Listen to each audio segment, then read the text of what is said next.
Así rematamos bien la faena.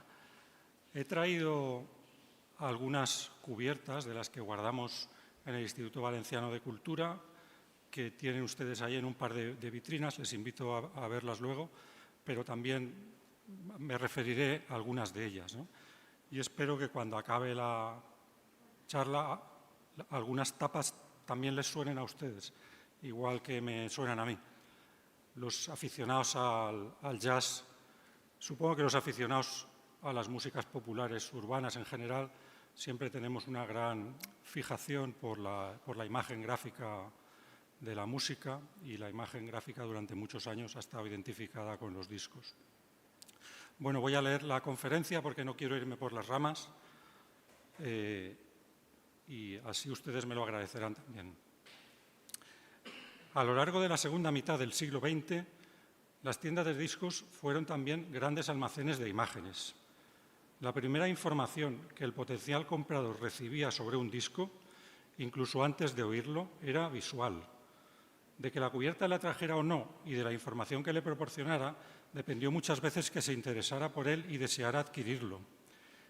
La era digital ha rebajado esa identificación hasta hace poco inevitable entre música e imagen, pero la obstinación del LP por seguir vivo a contracorriente, como comprobamos hoy en día, tiene sin duda más que ver con cuestiones gráficas y en última instancia físicas que con indemostrables calidades acústicas.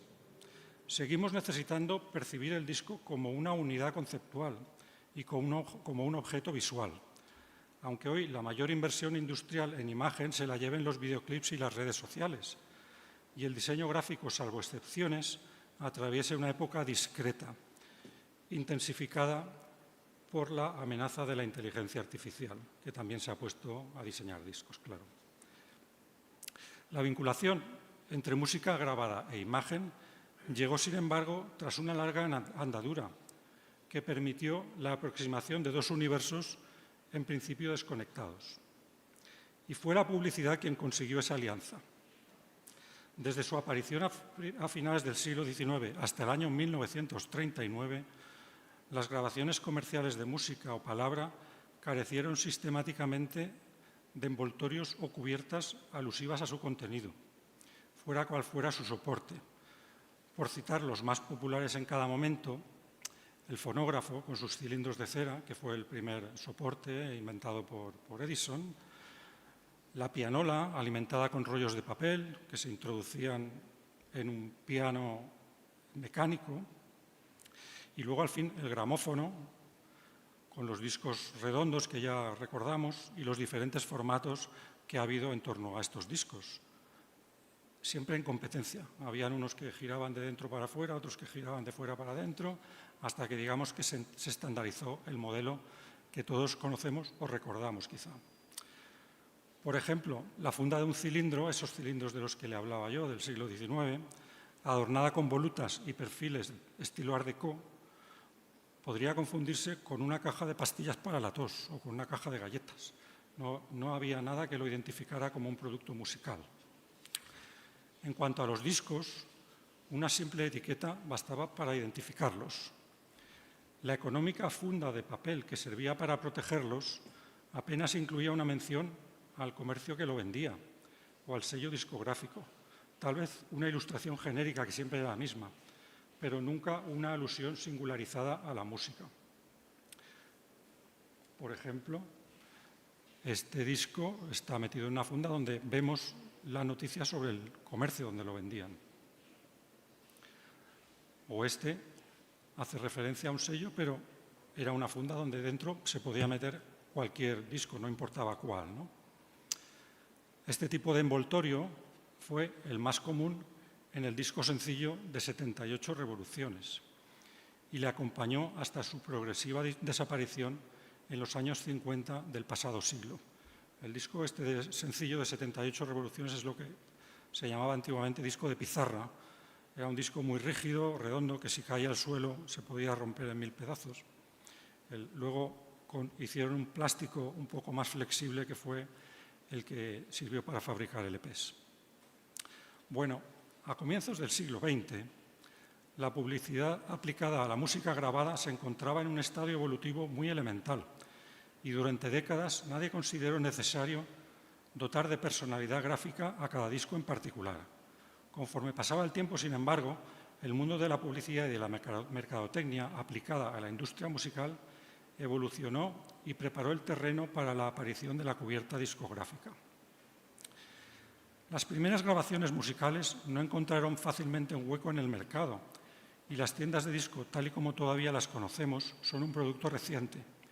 Muchos recordamos que allá por los años 60 o 70 del pasado siglo todavía era habitual que los discos se vendieran en la parte trasera de las tiendas de electrodomésticos, sin darles mayor importancia.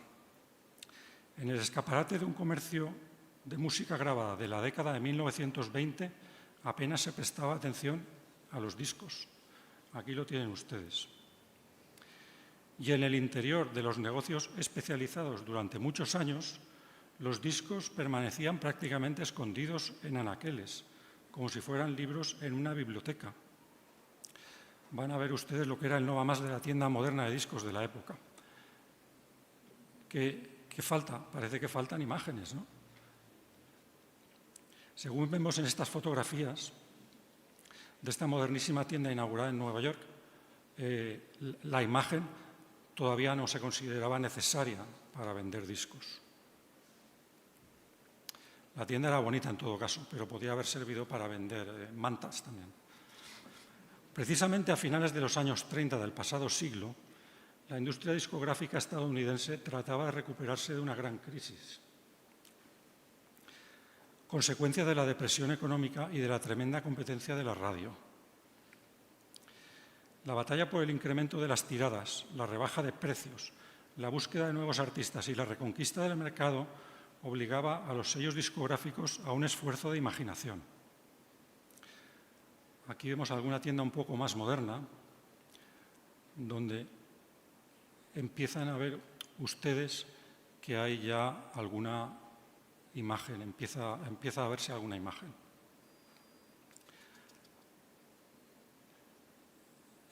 Columbia Records, antigua marca relanzada por CBS, contrató como director artístico a un diseñador neoyorquino nacido en 1917 que se llamaba Alex Steinweiss. Con la cabeza llena de ideas innovadoras, Steinweiss, además de idear anuncios y campañas publicitarias, propuso incluir ilustraciones en las cubiertas de los discos, que en su opinión podían funcionar como carteles y exhibirse en los escaparates igual que los libros o las revistas. La novedad no afectaba a los discos sencillos de 78 revoluciones, que seguirían vendiéndose en fundas de papel, sino a los álbumes. Cuando yo era joven, a un LP se le llamaba álbum también, porque reunía una cantidad de temas. Pero el álbum original era literalmente eso, una funda con distintas fundas dentro. Allí tienen ustedes algunos ejemplos, luego si quieren verlos. Entonces, esos álbumes eran un producto casi de lujo y sus cubiertas rígidas proporcionaban un soporte ideal para la ilustración. Los álbumes eran literalmente lo que proclamaba su nombre, una serie de 4 o 5 discos metidos en fundas. La palabra se convirtió luego en sinónimo de disco de larga duración, como les decía. Hasta ese momento, las cubiertas de los álbumes se limitaban a presentar el título de la obra y el nombre del compositor o del intérprete, con un tratamiento muy poco atractivo. Alex Steinweiss, cuando describía esos álbumes de su época, decía que parecían lápidas de cementerio, ¿no? Aquí tienen ustedes uno de ellos, efectivamente, es tal cual una lápida, ¿no? A veces también lucían tramas decorativas, pero verdaderamente muy poco estimulante. Lo que Steinweiss hizo fue renovar radicalmente el concepto de la cubierta discográfica, al convertirla en un reclamo por sí misma. La idea tuvo enseguida un éxito comercial extraordinario y su responsable se ganó un lugar en la historia del diseño gráfico. Steinweiss había estudiado en Nueva York con los diseñadores de origen europeo más modernos y más tarde trabajó con un prestigioso artista de origen austriaco. En sus diseños aparece la contundencia tipográfica, las líneas dinámicas, la limpieza compositiva y la técnica propias del cartel moderno europeo. Aquí tienen ustedes algunos diseños de Steinbeis. Son maravillosos, pero efectivamente tampoco los relacionamos como un producto todavía típicamente estadounidense, sino más bien con el tipo de carteles que se hacían en Europa en los años 30, ¿no? En opinión de Steinbeis, cuando los sellos rivales de Columbia, como RCA, copiaron la idea, en el mejor de los casos se limitaban a ilustrar en lugar de aplicar un concepto publicitario. Su idea era ilustrar la música, crear una imagen de fantasía, por lo que el resultado final no resultaba llamativo. Por el contrario, él aspiraba a que la cubierta discográfica fuera como un cartel. Y en lo esencial, un cartel se basa en su simbolismo y en la capacidad de transmitir rápidamente lo que quieres decir. Sus diseños son, por así decirlo, un comentario visual sobre el tipo de música asociado con el intérprete o con el título del disco. Él mismo describe así su forma de trabajar. Trataba de captar el tema, bien a través de la música o bien a través de la vida y la época del artista o del compositor. Los dos pioneros más interesantes junto a Steinbeis en el ámbito de la cubierta discográfica fueron sin duda Jim Flora, olvidado hasta hace poco, pero hoy muy reivindicado y muy imitado, y David Stone Martin. Flora empezó a colaborar con el sello Columbia en 1942 como ayudante de Steinbeis y ocupó su puesto cuando Steinbeis fue llamado a filas para la Segunda Guerra Mundial. Una década más tarde fue contratado por RCA Victor. David Stone Martin, por su parte, trabajó casi exclusivamente para pequeños sellos independientes del empresario Norman Granz, que era un importante productor de jazz, como Mercury, Clef, Nordgren y Verve, menos exigentes con los balances de resultados que las grandes compañías, lo cual le proporcionó una libertad creativa suplementaria. A Flora le gustaba poner discos de jazz mientras trabajaba. Si escuchas música clásica, decía, te implicas demasiado y tienes que prestarle atención, pero puedes escuchar jazz porque te llena las fibras. Quiero decir que no ocupa tu mente sino tus vasos sanguíneos. Sus cubiertas reflejan esta concepción visceral del jazz. Sus retratos de los músicos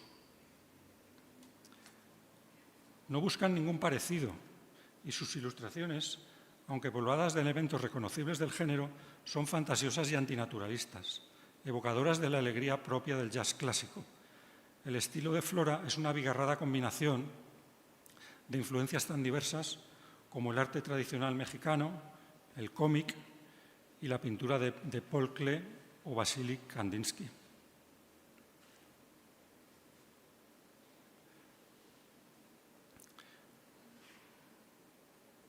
Miren aquí esas vibraciones de las que Flora hablaba, ¿no? Que tenía que ver con la sangre. Bueno, aquí empezamos a reconocer elementos que identificamos con el jazz, ¿no? Lo que pasa es que Flora, como trabajó básicamente para sellos que pertenecían a grandes multinacionales y tenían poca relación con los pequeños sellos independientes, no se ha dado a conocer hasta hace poco. Él no hacía portadas de discos de artistas que fueran míticos en esa época, ¿no? Eso es lo que sí hacía David Stone Martin, que es el más intelectualizado de los tres. Muy influyente durante un tiempo, fue seguidor del pintor Ben Shahn y a su vez se convirtió en fuente de inspiración de ilustradores como el joven Andy Warhol. Si ustedes ven las primeras portadas que hizo Andy Warhol, que por cierto son portadas de jazz, recuerda muchísimo a las portadas de David Stone Martin. Aquí lo tenemos. Sus imágenes tienen un fuerte componente experimental y una evidente carga artística.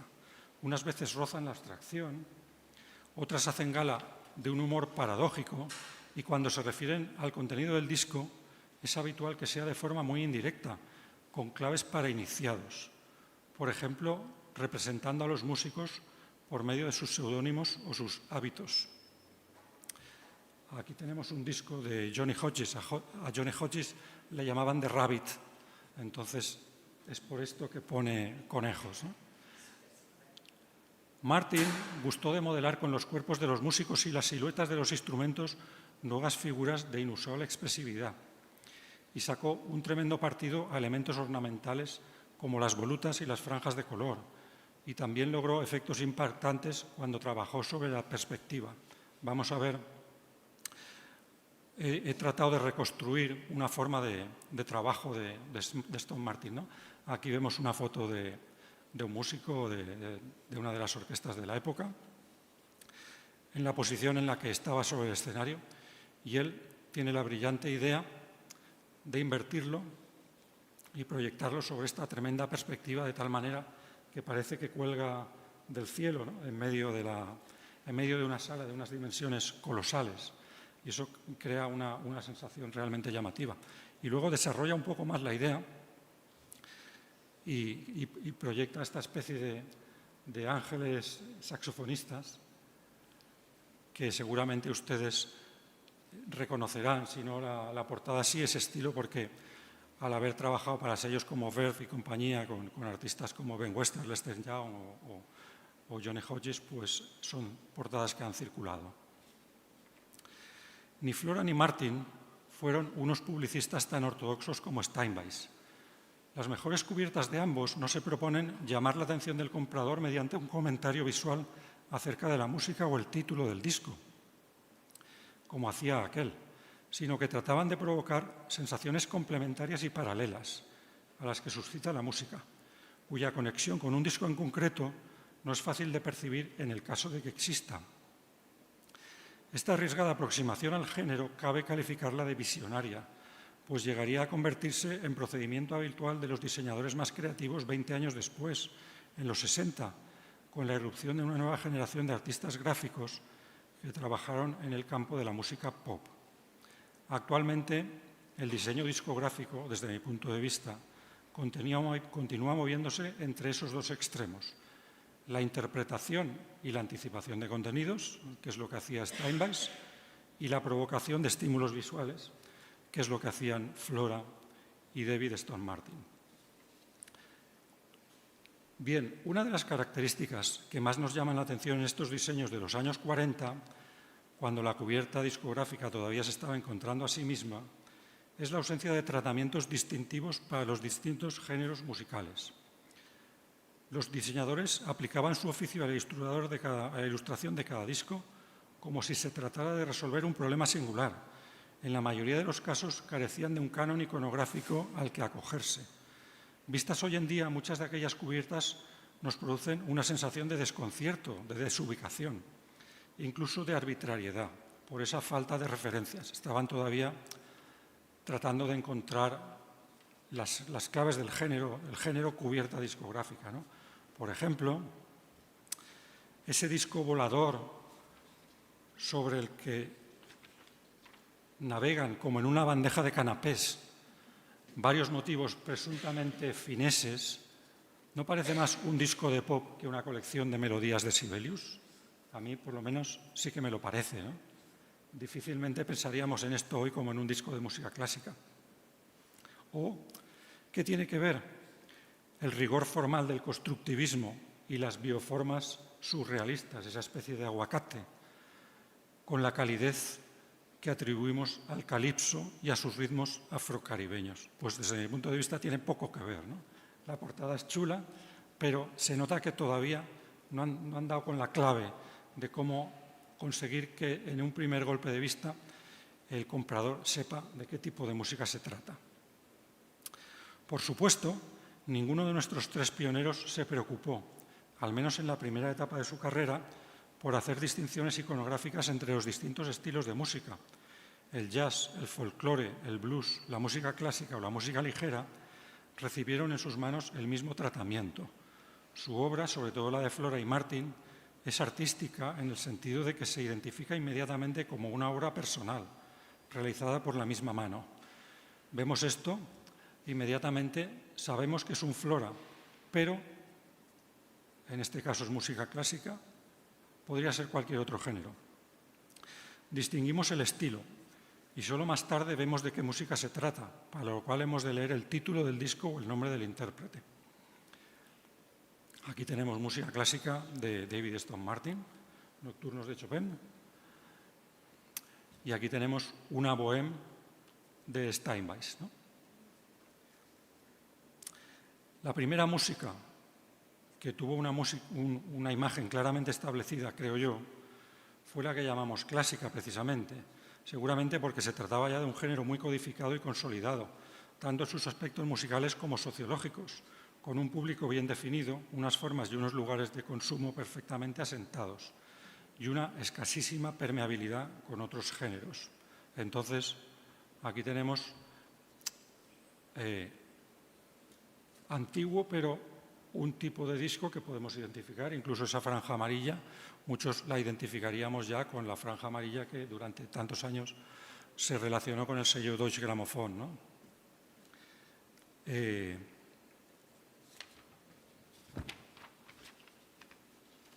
Algo parecido sucedió con expresiones minoritarias como el country, por ejemplo, o con el flamenco también. El flamenco es una música que con 3 tópicos la has identificado y los diseñadores inmediatamente aprovecharon para hacerlo.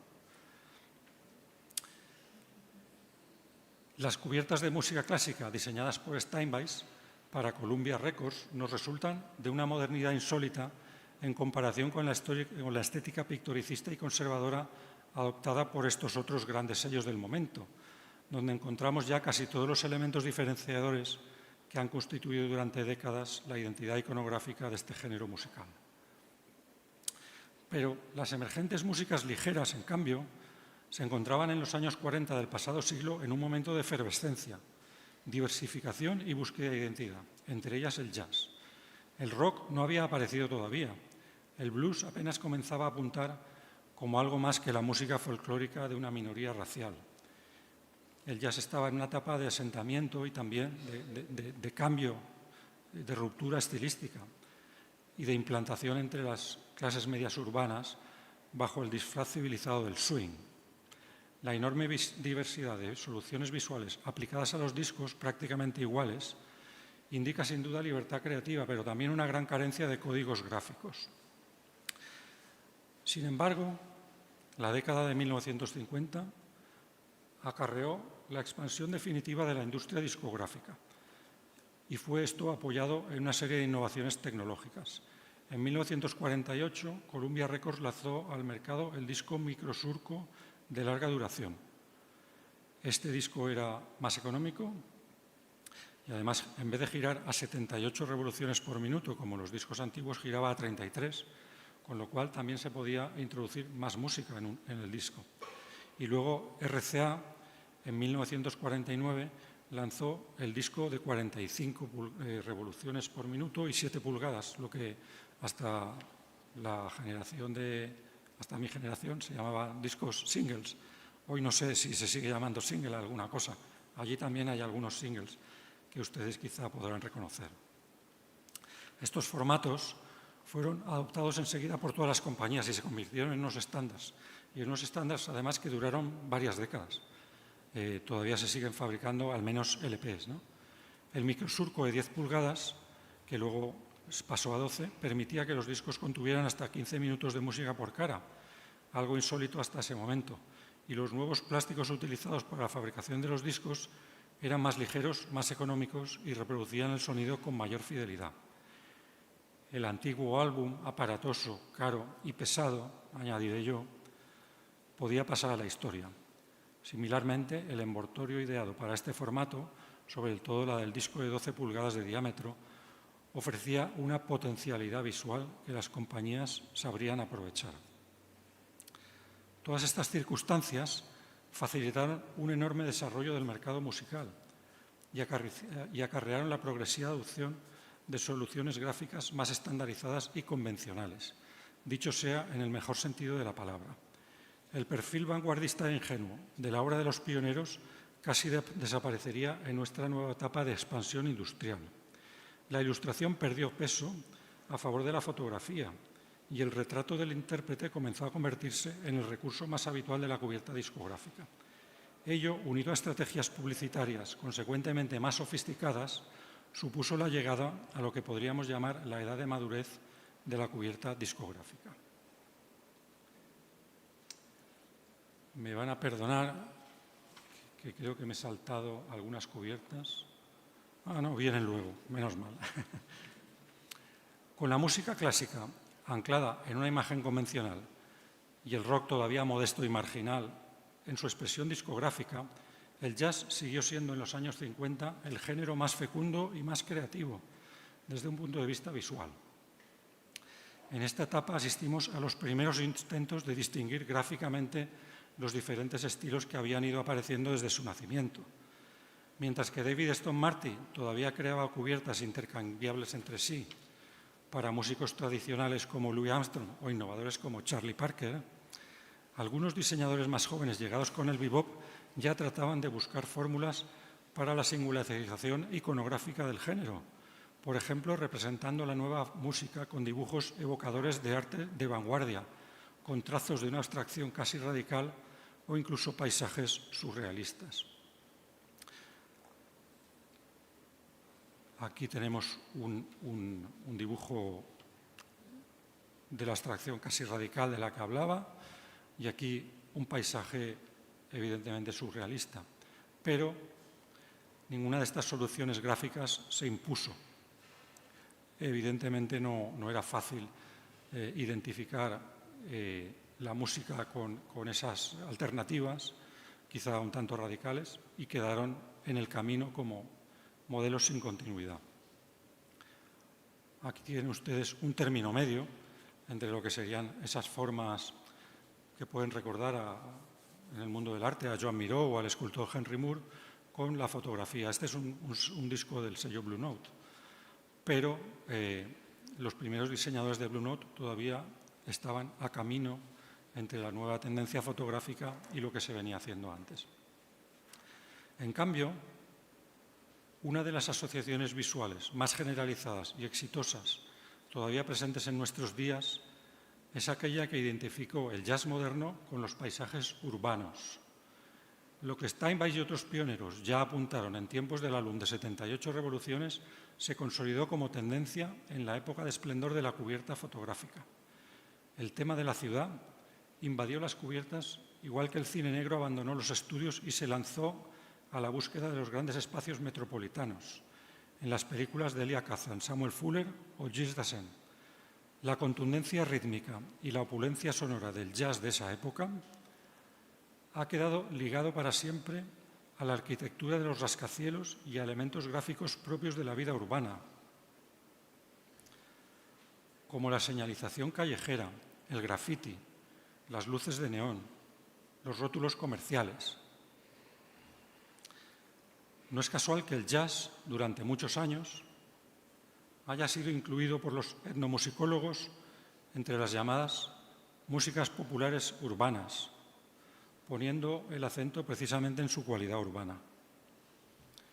Por alguna misteriosa razón, hoy se llama músicas urbanas a otros géneros, como si el jazz y el rock se hubieran mudado a la campiña. Un recurso mucho más obvio, pero explotado a veces con una imaginación, se diría que inagotable, es el de los instrumentos musicales. En esta segunda época de diseño de cubiertas, dominada por la fotografía, algunos artistas sacaron enorme partido de los instrumentos más característicos del jazz, por medio de recursos poéticos como la sinócdeke visual, la descontextualización o el extrañamiento a través del primerísimo plano. Aquí tenemos un ejemplo de sinécdoque, por la cual a Ray Charles lo identificamos por medio de sus gafas, ¿no? Aquí tenemos un primerísimo plano que casi se convierte en una fotografía abstracta. El maestro de esta especialidad fue un diseñador y fotógrafo que se llamaba Bart Goldblatt, que utilizó incluso la radiografía de un saxofón. Él tenía un vecino dentista y un día se le ocurrió bajar o subir a ver a su vecino con un saxofón y el resultado es este que ustedes ven, realmente maravilloso. También es importante una cierta autoridad cromática en esta época. El jazz de esta época, el hard bop, es un jazz, podemos decir, austero y entonces tampoco abusaba mucho de los colores.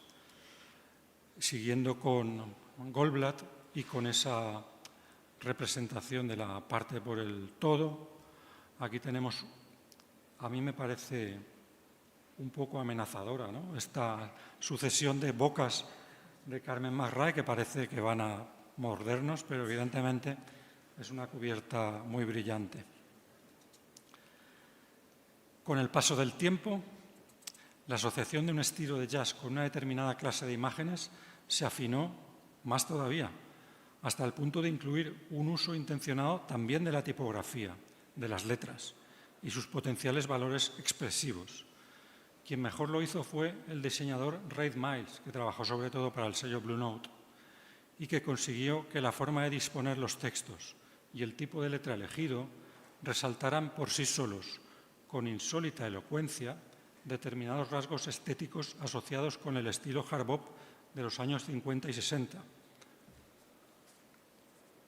El empleo de textos confeccionados con una máquina de escribir, saben ustedes lo que es una máquina de escribir, ¿verdad? Lo que había antes del ordenador. Y esos textos escritos con máquina de escribir y ampliados subraya limpiamente el estilo conciso y percusivo incluso del hard bop. O cuando Miles hace que las letras sobresalgan de la caja, cuando parece que se salen del disco, o cuando las superpone y las complementa con signos de admiración y con comillas, consigue reflejar el espíritu vitalista, la contundencia y la impronta asertiva de la música que estaban contenida en estos discos. Y la ausencia de color también conserva el principio esencial de austeridad ligado al estilo del que antes les hablaba. Otras veces, Miles utilizó plantillas o tampones, lo que también remite al espíritu primitivista, ¿no?, proclamado por los ideólogos del hard bop que pretendían un poco esencializar las filigranas del bebop en busca de un estilo más ligado a las raíces. La creciente conciencia que empezaba a haber en estos años acerca de los problemas sociales y raciales de los músicos también afectó al diseño. Podemos verlo en las cubiertas de sellos como Impulse o Atlantic, quintesencia de la elegancia visual. Y nos lo explicaba así el diseñador Lorin Outemi, él mismo de raza negra, cuando preparé la exposición de las que le hemos hablado antes. Le pregunté por sus discos y, refiriéndose a discos como este, por ejemplo, él me decía: compartíamos el deseo de emplear el diseño gráfico para subrayar la categoría de los artistas de jazz y de rhythm and blues. Las necesidades comerciales marcaban ciertos límites, pero intenté dar a estos artistas, en su mayoría de raza negra, una presentación gráfica que tuviera la dignidad reservada habitualmente a los intérpretes de música clásica. Efectivamente, si algo llama la atención de estos discos es la elegancia, ¿no?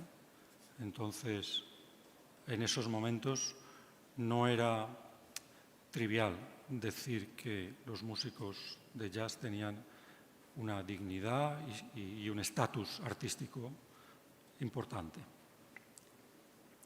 Por tanto, no es casualidad que en esa época y en torno a esa nueva sensibilidad desapareciera la imagen del músico bromista que tanto había explotado el jazz clásico, con Fats Waller o Louis Armstrong a la cabeza. El gesto serio de los músicos en las cubiertas de los discos comenzó a ser habitual. El humor quedó reservado para el jazz clásico o el jazz tradicional, géneros tenidos por menos artísticos y más vinculados al entretenimiento, o para el jazz de la zona de la costa oeste de los Estados Unidos. El hard bop normalmente se relaciona más con Nueva York y con la costa este, y el jazz que se hacía en Los Ángeles y San Francisco, en la costa oeste, nunca se planteó las cuestiones raciales con la crudeza propia de la ribera atlántica.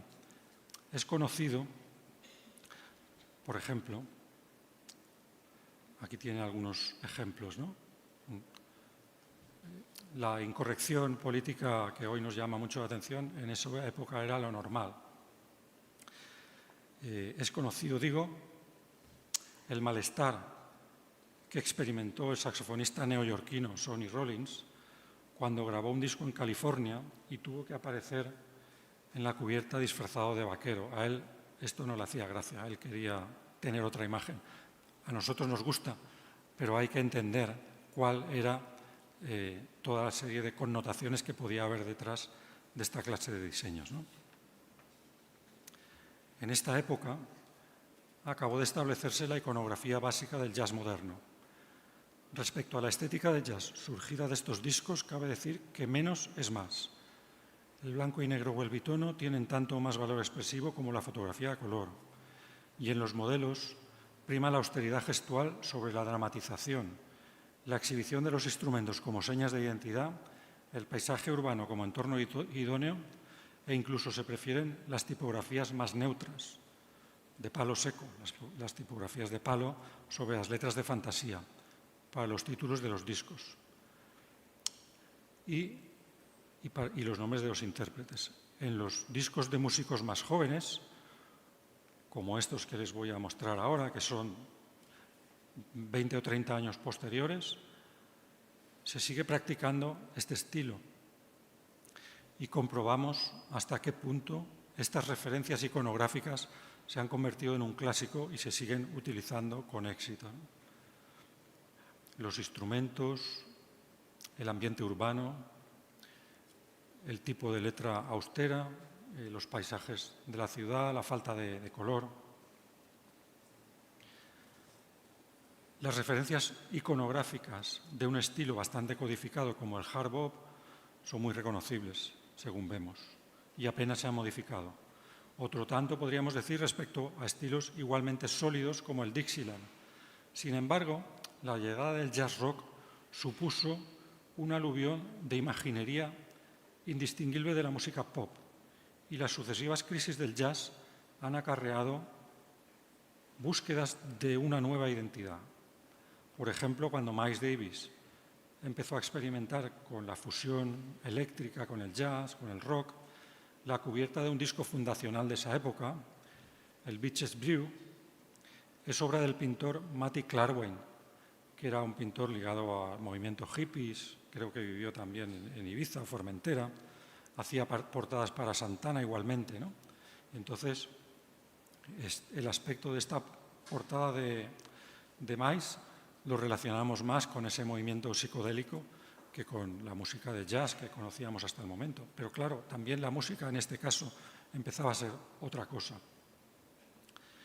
En los años 70 también apareció en Alemania un sello ECM.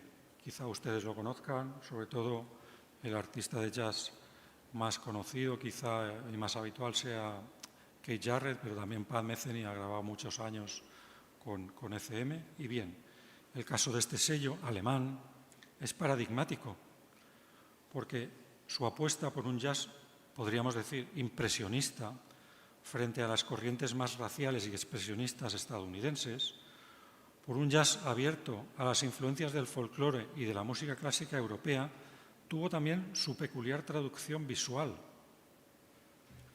que fue una refutación en toda regla de la iconografía asociada con esta música hasta entonces primordialmente americana. Desde un principio, los discos ECM tuvieron un aspecto especial.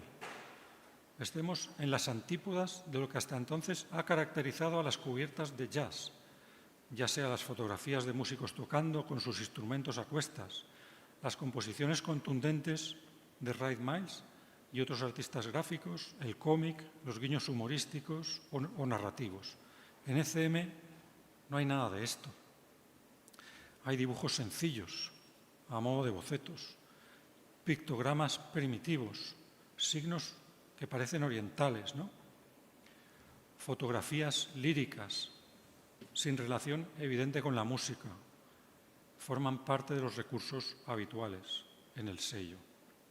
La naturaleza también está muy presente, como si la música defendida por ECM o su fundador Manfred Eicher tuviera connotaciones ecologistas, que a veces sí que las tiene.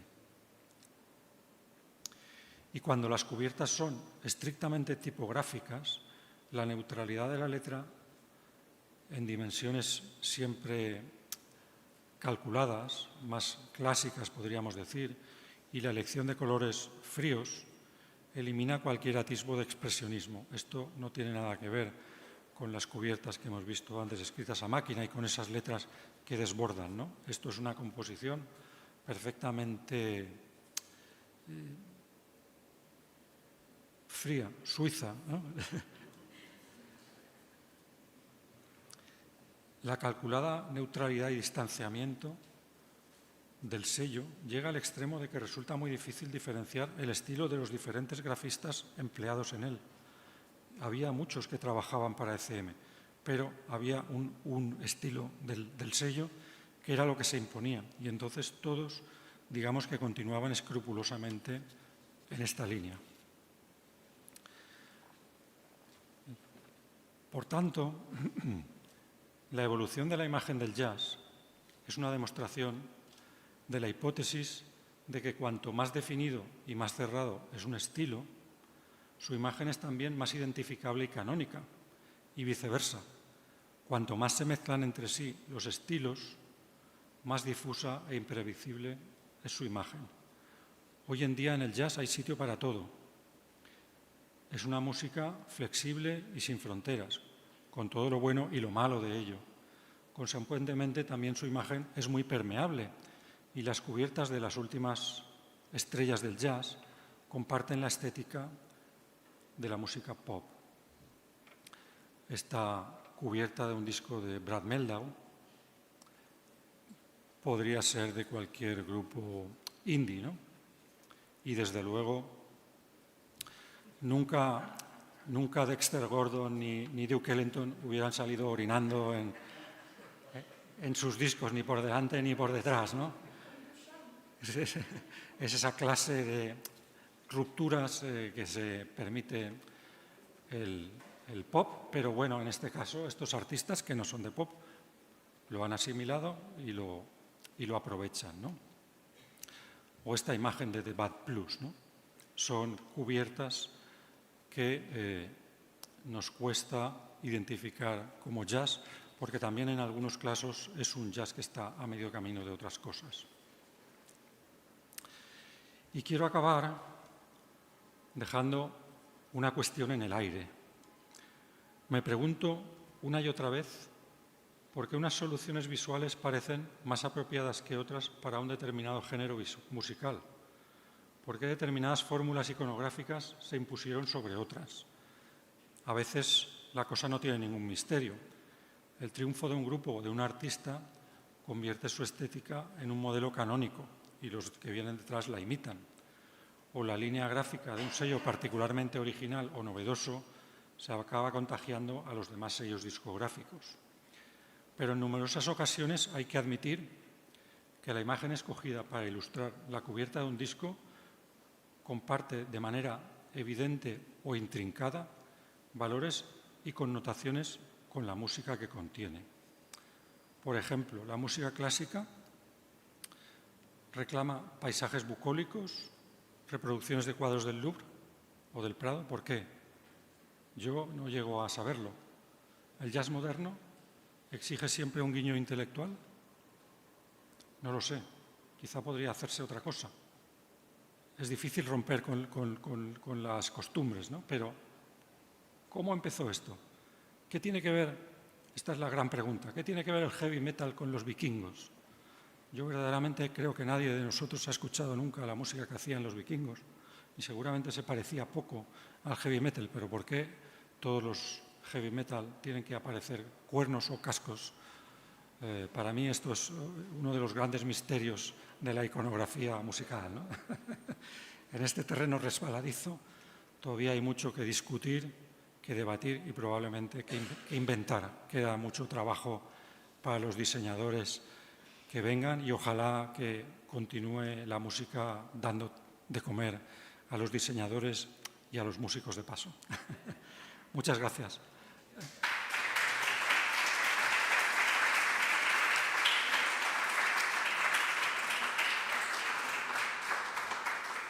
Si alguno de ustedes quiere hacer alguna pregunta, yo estoy encantado de responder si sé, y si no, podemos comentar un poco el tema. Sí. No, iba con... Perdón. Esto va y viene, va y viene. No, ahora con la música digital el arte en muchos casos desaparece, ¿no? Porque, bueno, aparte de que los CDs quizás están ya saliendo ¿no? hacia... quizás el CD está desapareciendo poco a poco también. Entonces, ¿dónde va a ir el arte? Esto es, ¿no? Es una pena, ¿no? Porque los LPs te daban bastante espacio para arte. Claro, yo creo que es un problema que no está solucionado y realmente en esa persistencia del LP, en esa persistencia del CD y en algunos intentos que vemos en los Spotify y en los servidores de música, es difícil renunciar a la imagen, ¿no? Porque sin imagen las músicas parecen intercambiables entre sí. Nuestra forma de relacionarnos en primera instancia con la música siempre es algo que vemos, al menos, discúlpenme si hay algún invidente viéndome o escuchándome, claro, porque ellos el problema lo afrontan de otra manera, pero evidentemente el mercado de la música ha crecido gracias a la posibilidad de vender a través de la imagen, y la imagen sigue siendo necesaria. Por eso creo que estamos en un momento de transición del cual habrá que salir en algún momento recuperando, no sé yo cómo, la imagen, pero es difícil que esa asociación tan intuitiva, tan inmediata y tan potente se termine rompiendo, porque las músicas metidas en un contenedor donde nos faltan imágenes parece que se confunden incluso entre sí, ¿no? Hola, buenas tardes. Sí, esto la verdad es que es fascinante el mundo este, ¿no? A mí me sorprende, ahora que comentan lo de la música digital hoy en día, todo el cambio que ha pegado esto, ¿no? Funcionamos hoy en día a base de scroll. Todo está diseñado para que tú con tu ojo, con el dedo muevas, con el ojo estés visualizando, ¿no? Entonces me parece que es el momento más importante para la imagen de la música, porque tanto las plataformas, estás haciendo scroll y tiene que haber un estímulo en algo que te llame para parar en ese disco, ¿no? A mí me sorprende cómo, por ejemplo, yo creo que al final, si estamos muy acostumbrados o a comprar discos en webs de segunda mano, no sé qué, al final le entrenamos el ojo a ver esas portadas, ¿no? A mí me sorprende porque yo utilizo mucho esto de comprar en segunda mano a nivel internacional en web. La gente del hip hop está adaptando el mismo estilo de portadas del jazz. No sé si porque es una música también que mayoritariamente es de gente de color o por qué, pero están cogiendo ese aspecto de fotografía serio y tal, ¿no? Con lo cual, a mí que busco jazz me marea porque digo, hostia, no, esto es hip hop, ¿no? Pero me sorprende cómo vuelve todo eso, ¿no? Luego a mí hay una cosa que me llama la atención, es el disco de Time Out de Dave Brubeck, Dubrek, sí, ¿no? sí. Dubrek, ¿no? Que es un disco que rompe con el tiempo en el jazz, empieza a hacer unos tiempos en la música, ¿no? Empieza a hacer tiempos diferentes, incluso mete un vals, ¿vale? Mete música turca, ¿vale? Y intenta romper la imagen en las portadas de la fotografía y demás con un cuadro abstracto, ¿no? Estilo Dalí o una cosa así, ¿no? Colorista y muy abstracto, ¿no? Como para reivindicar esto es algo diferente, ¿no? Entonces, esa faceta de las portadas de los discos de jazz para dirigirte a... Siempre ves fotografías de los músicos y de repente ves un cuadro abstracto, ¿no? Te llama, ¿no? O sea, Yo tengo en cuenta mucho las portadas porque además es que es algo que la gente que manejamos mucha música, al final es la memoria de la portada lo que tienes cuando buscas un disco en gavetas grandes comprando segunda mano o en tu casa buscando en tu colección o tal. Al final es la portada, es el referente más que la música, ¿no? Por eso, gracias por la conferencia, la verdad, y muy acertada. Gracias. De verdad. Gracias.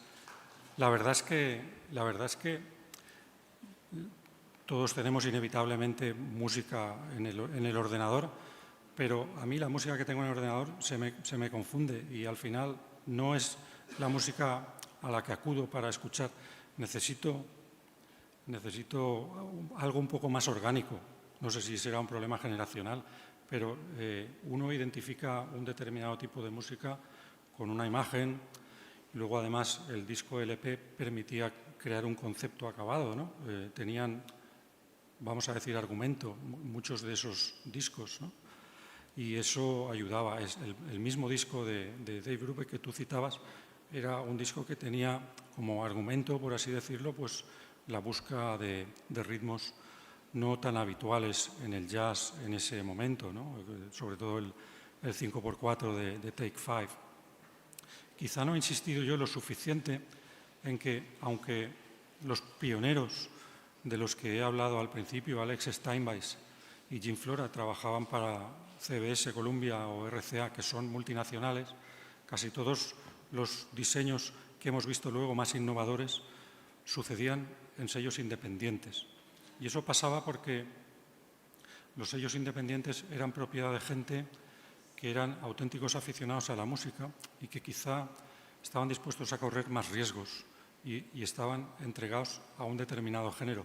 Columbia grababa toda clase de música y tenía un departamento de diseño, quizá no en tiempos de Steinweiss, pero sí poco tiempo después, en el que trabajaban decenas de personas. Uno hacía solo las letras, el otro hacía solo las fotos, el otro hacía tal. Quizá Dave Brubeck tuvo alguna influencia en el diseño de esa cubierta, pero tengo mis dudas porque en Columbia, que en esa época ya era un sello muy importante, se calculaba todo mucho en términos comerciales. Pero es verdad sí que había una cierta permeabilidad entre tendencias y, por ejemplo, el arte abstracto es algo que aparece en muchas cubiertas de sellos tanto multinacionales como de sellos independientes. En Riverside, en Fantasy también vemos muchas esculturas o muchos cuadros surrealistas, expresionistas, hay Pollock, hay Mondrian, hay esta clase de cosas, ¿no? Que al menos nos están diciendo, aquí dentro tiene usted una cosa que pretende ser artística y que además, siendo artística, también pretende ser un poco de vanguardia o un poco de nuestro tiempo, ¿no? Era ese, en parte, el mensaje, ¿no? Pues...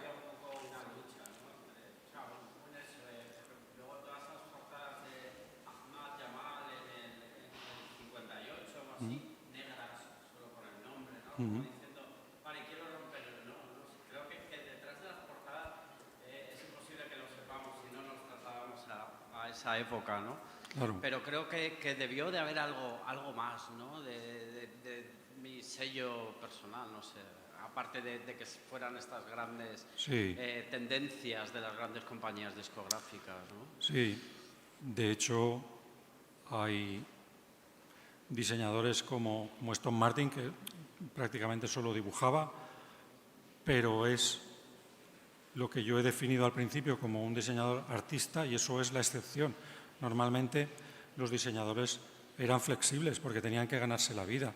Incluso en esta clase de sellos independientes, un día hacían una cosa y otro día hacían otra cosa diferente para tanto adaptarse a los requisitos del cliente como para adaptarse al paso del tiempo. Ray Miles, que hacía esas cosas tan modernas con tipografías, etcétera, acabó haciendo cubiertas tipo Norman Rockwell, no sé si conocéis, un pintor americano muy realista, que son dibujos convencionales, ¿no? Porque era renovarse o morir. La industria también evolucionaba muy rápidamente, no sé.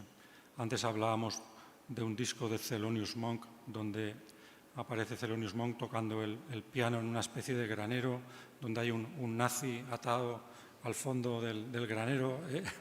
Estas imágenes que tienen más que ver con la psicodelia a veces han entrado dentro del jazz con fortuna, ¿no? Evidentemente es un mundo inagotable. Yo he tratado de definir las principales corrientes y los principales artistas, pero hay muchísimas cubiertas y seguimos. Es curioso eso que decías del comercio de segunda mano, porque seguimos encontrando portadas que no hemos visto nunca y que son extraordinarias y que dices, ostras, ¿y esto quién lo hizo? ¿De dónde salió? ¿No? Claro, de hecho te paras porque ves una portada que te llama la atención. Efectivamente. ¿No? Y entonces ya, pues mira, este disco es de no sé quién. No sé. También es que el mundo de las portadas, coges el mismo disco, en vez de fabricado en Estados Unidos, fabricado en Europa, te cambian la portada, te cambia fabricado en un año, en otro, no sé, es un poco loco. Normalmente la cambian a peor. A peor, sí, pero sí. También es porque a veces no tenían derechos sobre la portada y solo tenían derechos sobre la música. Ajá. Sí. Bueno, ya para cerrar, ya no es de las portadas, sino es de la galleta. Ya con la edad voy teniendo presbicia, ¿no? Cada vez la visión es más difícil. No sé por qué no ponían una A y una B gigante en la galleta y se dejaban de historias, ¿no? Porque ya es que me parece que está hecho a mala leche para que veas qué cara es la A y cara es la B con la edad y la falta de visión, y que sobre todo escuchamos música por la noche y tal, ¿no? Y menos mal que el CD no tiene cara, ¿no? Porque ahí es imposible leer nada. Eso es. Muchas gracias. De nada. Muchas gracias. Ha sido un placer.